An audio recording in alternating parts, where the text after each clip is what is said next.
Atay, para sa'yo po 'to, Happy Father's Day po. Sana mag-ingat ka palagi.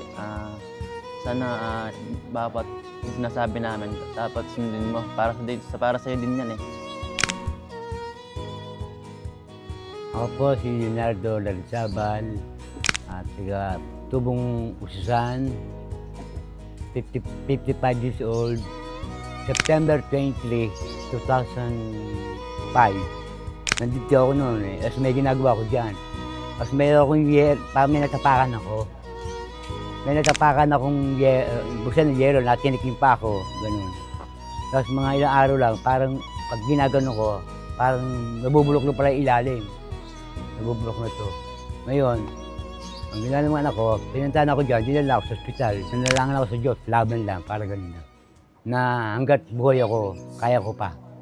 May mga pagkakataon po ba kayo na napapanghinaan ng loob? And ano po yung mga naiisip nyo pagka Hindi ako nakakalimutan. Kasi yung mga anak ko tinitignan ko eh. Kaya posibilidad ako magkapaa. Kahit nakadalawang tungkod ako, pumupunta ako sa dapat puntahan. Yung naghiwalay po kami mag-asawa, yung mga anak ko, hindi ko pinabayaan hanggang sa pagtanda nila. Doon pa rin ako, lagi ako nakasunod sa kanila. Kung sa sila nakatira, dinadala ko sila ng pagkain, pera. Kaya ako nagsasakripisyo para sa mga bata, hindi para pa sarili. Yun lang. Saka gusto kong makabili ng kapras ng lote na maiiwan ko sa mga anak ko, na hindi pa tapon-tapon. Mahirap kasi umupa. At gusto ko nagkapaa, kahit na ako nahihirapan, tinitiis ko pa rin yun para sa kanila.